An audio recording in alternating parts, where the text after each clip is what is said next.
Governor దగ్గర ప్రమాణం చేసినటువంటి ముఖ్యమంత్రి గారు మరి రాజ్యాంగంలో ముఖ్యమంత్రికి ఇదే భాష మరి ఏ పుస్తకాల్లో చదివిండో కానీ కాంగ్రెస్ పార్టీ దరిద్రం, కాంగ్రెస్ పార్టీ దురదృష్టం ఏంటంటే ముఖ్యమంత్రి గారి భాష ఇప్పటికైనా మార్చుకోవాలని చెప్పి నేను ఈ సందర్భంగా తెలియజేస్తూ ఉన్నాను. ఆయన నిన్న మాట్లాడుతూ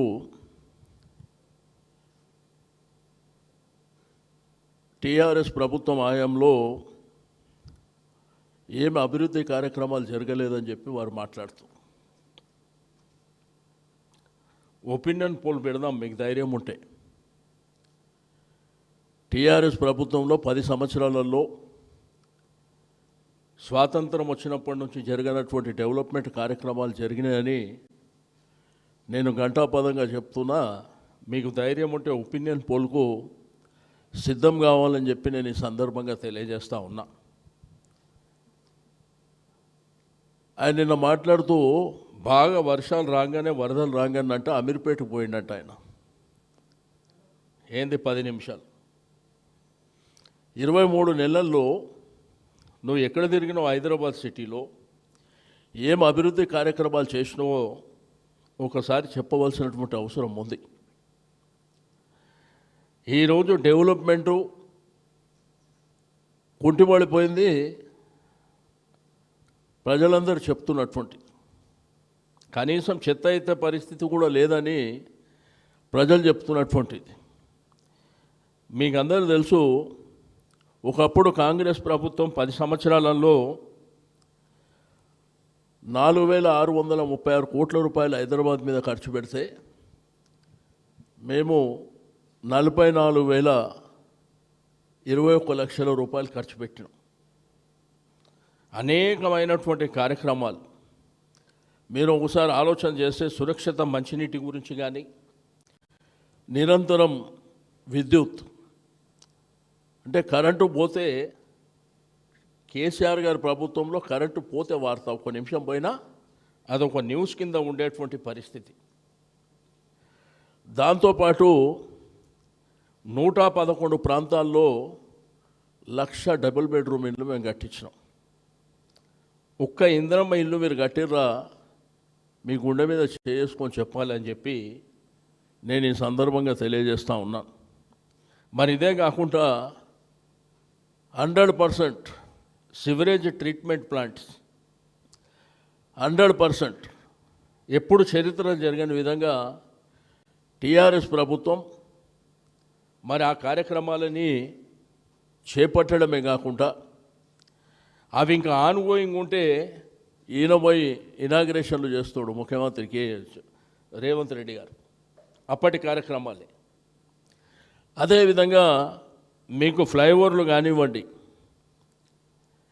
మీకు తీసుకుంటే లింక్ రోడ్లు కానివ్వండి, ఈరోజు హైదరాబాద్ సిటీలో గ్రేటర్ హైదరాబాద్ పరిధిలో ఎన్ని ప్రాంతాలలో మనం తీసుకున్నామో మీరు ఒకసారి చూస్తే ఈ వైపున ఉప్పల్ కానీ, ఎల్బీ నగర్ ప్రాంతం కానివ్వండి, మరి ఓల్డ్ సిటీ ప్రాంతం కానివ్వండి, గచ్చిబౌలి ప్రాంతాల్లో కానివ్వండి, మీకు ఫ్లైఓవర్స్ కానివ్వండి, ఆర్ఓబి కానివ్వండి, ఆర్యూబి కానివ్వండి, ఇట్లా కార్యక్రమాలని మనం బ్రహ్మాండంగా తీసుకోవడం జరిగింది. మరి అదేవిధంగా స్టీల్ బ్రిడ్జ్ కానివ్వండి. దీంతోపాటు హైదరాబాద్ హరితవనంలో నంబర్ 1 స్థానంలో ఉండాలని ఎంతో కష్టపడి ఆ కార్యక్రమాలను చేపట్టడం జరిగింది. స్వచ్ఛ హైదరాబాద్ పేరు మీద మరి అనేకమైనటువంటి కార్యక్రమాలను హైదరాబాద్ సిటీలో కరోనా వైరస్ మొత్తం దేశమంతా ప్రపంచమంతా కరోనాలో ఉంటే ఆ కరోనాలో హాలిడే డిక్లేర్ చేసి హైదరాబాద్ రోడ్లన్నీ వేసినటువంటిది మీరు కూడా కళ్ళారా చూసినటువంటిది. నిన్న ముఖ్యమంత్రి గారు ఏమంటారంటే కేటీఆర్ గారంట హైదరాబాద్ సిటీలో ఎప్పుడు తిరగలేదంట. మరి నా హైదరాబాద్లో ఉన్నాడో లేకపోతే వేరే దేశంలో ఉండో ఆయనే చెప్పాలి.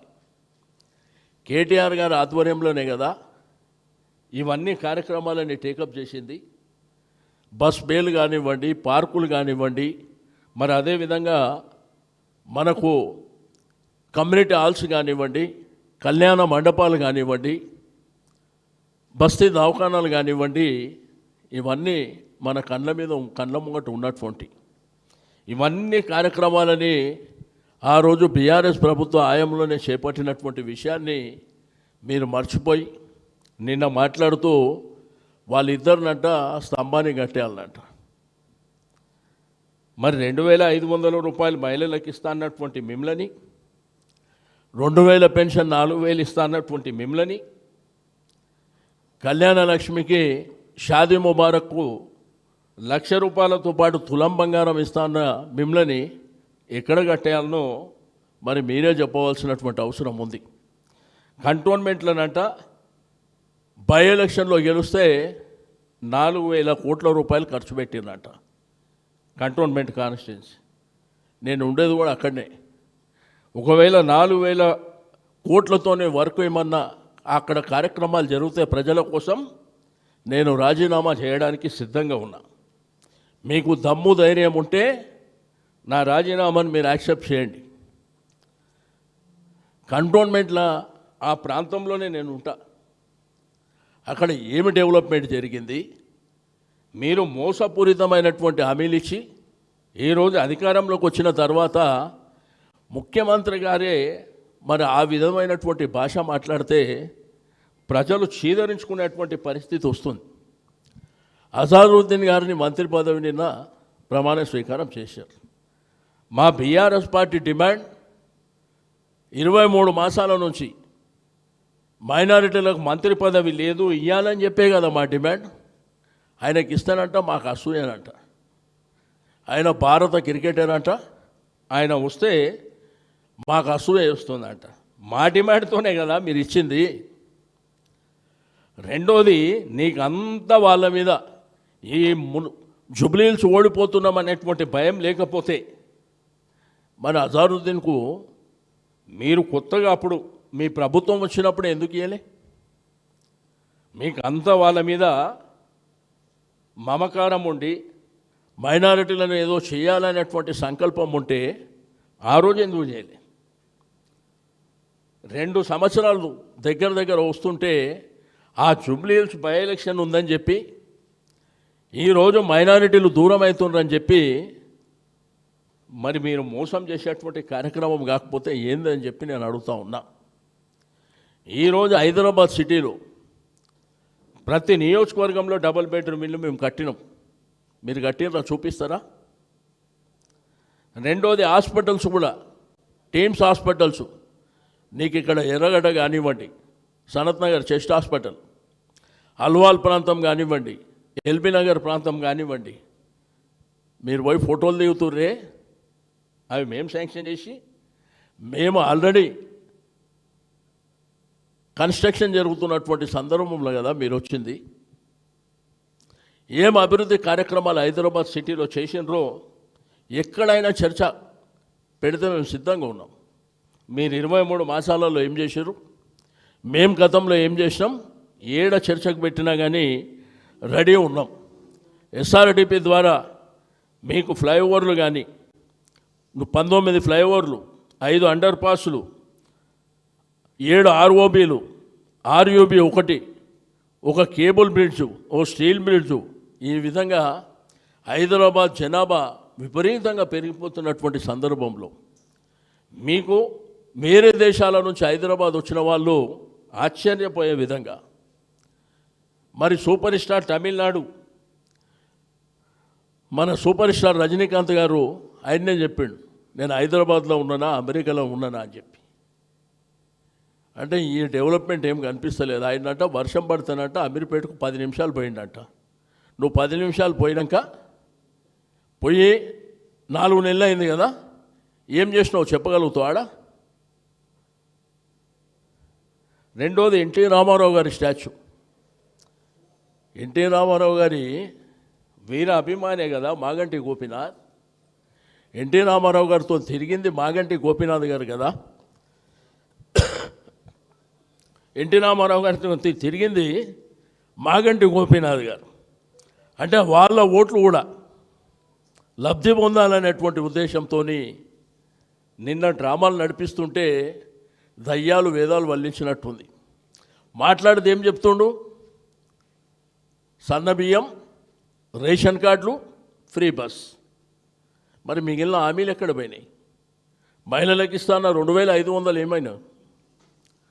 మరి అదేవిధంగా షాదీ ముబారక్, కళ్యాణ లక్ష్మి, బంగారం ఏమైంది? ఇందిరమ్మ ఇండ్లు కడతామని చెప్పారు. మరి అవి మాట్లాడు. నీకు దమ్ము ధైర్యం ఇవాళ ఉన్నది కదా రోడ్ షో, ఇవి కూడా మాట్లాడు దమ్ముంటే. మీరు ఏ కార్యక్రమాలు చేయకుండా, రెండోదంట జూబ్లీహిల్స్ అంట దగ్గర 100 కోట్ల రూపాయలతో అభివృద్ధి అంట. మరి గ్రేటర్ హైదరాబాద్ 24 నియోజకవర్గాలు ఉన్నాయి. 23 నెలల నుంచి అంటే జూబ్లీహిల్స్ ఒకటే మీద, మిగిలిన కాన్స్టిట్యున్సీలు హైదరాబాద్ తెలంగాణ రాష్ట్రానికి కావా? తెలంగాణ రాష్ట్రానికి ముఖ్యమంత్రి కాదా మీరు? మరి మా నియోజకవర్గాలలో ఏం డెవలప్మెంట్ చేసినో చూపించగలుగుతారా మీరు వచ్చి? ఈరోజు అన్ని వర్గాల ప్రజలు, ఆ రోజు సంబంధ వర్గాలు సంతోషంగా ఉండాలని మీకు రంజాన్ తోఫా కావచ్చు, క్రిస్మస్ గిఫ్ట్ కావచ్చు, మాంకాళి జాతర బోనాలు కావచ్చు, అంగరంగ వైభవంగా మనం చేపట్టినాం. ఈరోజు పరిస్థితి ఏంది? కరెంటు కూడా అనేక సందర్భాలలో పోతుంది. 20,000 లీటర్ల వరకు ఫ్రీ వాటర్ ఇచ్చింది కేసీఆర్ గారు. మరి ఇప్పుడు ఆ బిల్స్ ఎందుకు పంపిస్తారు? బిల్లు కట్టమని ముక్కుపిండి వసూలు చేసేటువంటి కార్యక్రమాన్ని మీరు ఎందుకు చేపడుతున్నారో చెప్పవలసినటువంటి అవసరం ఉంది. రెండోది, రేషన్ కార్డులు అంటే మేము ఇవ్వలేదంటారు, వాళ్ళే ఇచ్చినట్ట. రేషన్ కార్డుల విషయంలో కూడా మేము ఇట్లా మా ప్రభుత్వ హయాంలో ఇవ్వలేదంటే దానికి కూడా నేను రాజీనామా చేయడానికి సిద్ధంగా ఉన్నా.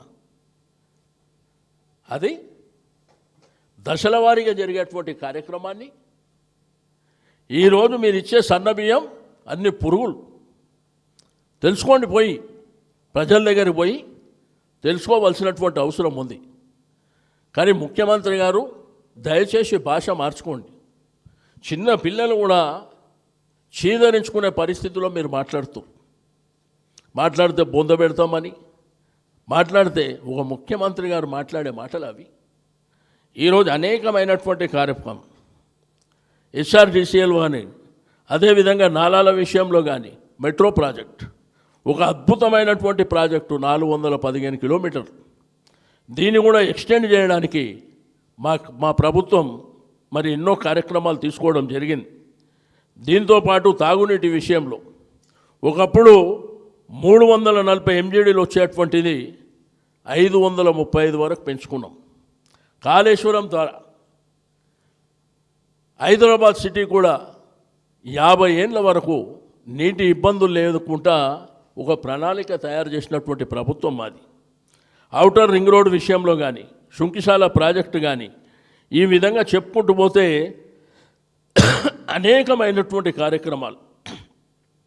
సాలిడ్ వేస్ట్ మేనేజ్మెంట్ విషయంలో ఏదైతే పారిశుద్ధ్యం, డోర్ టు డోర్ చెత్త ఎత్తేటువంటి కార్యక్రమాన్ని మేము కదా స్వీకారం చుట్టింది. ఈరోజు ఉన్నది ఆ పరిస్థితి. స్వచ్ఛ ఆటోలు ఇచ్చి ఆ రోజు కార్యక్రమాల్ని, అన్నపూర్ణ క్యాంటీన్ అని చెప్పి 5 రూపాయలకే భోజనం పెట్టాలనేటువంటి గొప్ప కార్యక్రమాలు మీరు తీసుకొస్తే మీరు ఒక్కటి కూడా పెంచకుండా, ఒక్కటి కూడా పెట్టకుండా ఇందిరమ్మ అని చెప్పి పెట్టుకుంటారు. అన్నపూర్ణ అంటే కేసీఆర్ గారి కుటుంబం పేరా? మనం భోజనాన్ని అన్నపూర్ణమే అని చెప్తాం. అదే పేరుని మనం ఆ రోజు పెట్టుకున్నటువంటిది. అదేవిధంగా HMDA ద్వారా తీసుకున్నటువంటి కార్యక్రమాలు, బాల్నగర్ ఫ్లైఓవర్ కానివ్వండి, కోకాపేట కానివ్వండి, అదేవిధంగా 39 చెరువులు బ్యూటిఫికేషన్ విషయంలో కానివ్వండి, ఉస్మాన్ సాగర్ గండిపేట్ దీని సుందరీకరణ విషయంలో కానివ్వండి, ఈ విధంగా స్కై వాక్లు కూడా ఉప్పల్ మేదిపట్నం ప్రాంతంలో సైక్లింగ్ ట్రాక్ నిర్మాణాలు, ఇట్లా ఎన్ని కార్యక్రమాలని మన ప్రభుత్వ హయాంలో పాత్రికేయ మీడియా మిత్రుల సమక్షంలో మీరు కూడా ఆ కార్యక్రమాలలో భాగస్వామ్యం అయ్యారు. ఆ రోజు ఒక అద్భుతమైనటువంటి ఈ దేశానికి రెండో రాజధాని నగరమైనటువంటి హైదరాబాద్, ఒకప్పుడు బెంగళూరు కానివ్వండి, చెన్నై కానివ్వండి, ముంబై కానివ్వండి, మరి అన్నీ బ్రహ్మాండంగా డెవలప్ అవుతూ ముందుకెళ్తుంటే దాంట్లో మనం హైదరాబాద్ నంబర్ 1గా ఉండాలని చెప్పి ఆ రోజు మనం కార్యక్రమాలను తీసుకోవడం జరిగింది. ఆయన ఏమంటాడంటే ఒక్క డెవలప్మెంట్ కూడా జరగలేక ఈయన వచ్చినాకనే చేస్తాడంట. మరి 23 మాసాలు అవుతుంది. మేము కూడా నియోజకవర్గాలలో ఎమ్మెల్యేలుగా ఉన్నాం. చెప్తావా మా కాన్స్టిట్యున్సీలలో ఏం జరిగిందో చెప్తావా? ఒక్క డెవలప్మెంట్ అన్న చేసిందని చెప్పగలుగుతావా? ఒక్క ఇల్లు కట్టినామని చెప్పగలుగుతావా? తులం బంగారం వేయడాన్ని ఇచ్చినని చెప్పగలుగుతావా? అక్కడ రైతులను మోసం చేస్తేవి, ఇక్కడ యువకులని విద్యార్థులను మోసం చేస్తేవి, మహిళలను మోసం చేస్తేవి. మరి అదేవిధంగా పెద్ద మనుషులు 2000 పెన్షన్ 4000 ఇస్తామని చెప్పి వాళ్ళని మోసం చేస్తేవి. రెండోది మైనారిటీలను మోసం చేస్తేవి. 42% రిజర్వేషన్ అని బీసీలను మోసం చేస్తేవి. ఏమైంది ఈరోజు ఒక సర్కస్ కంపెనీ లాగా నడిపిస్తారు. ఇప్పుడు అజరుద్దీన్ని మీరు ఎందుకు మంత్రిగా నిన్న ప్రమాణం స్వీకారం చేశారు? భయం పుట్టే కదా, జుబ్లీలు ఓడిపోతున్నామనే భయంతోనే కదా మీరు చేసినటువంటిది. మీకు ధైర్యం ఉంటే ఈరోజు చేసినటువంటి మీరు వాస్తవంగా ఈ కార్యక్రమాలు చేసినామంటే డిబేట్కు దేనికైనా సిద్ధంగా ఉన్నాం. ఎక్కడ చర్చ జరిగినా కానీ సిద్ధంగా ఉన్నాం. రెండోది అన్ని అబద్ధాలు మాట్లాడి ఆయన కాలయాపన చేయాలనేటువంటి సంకల్పంతో.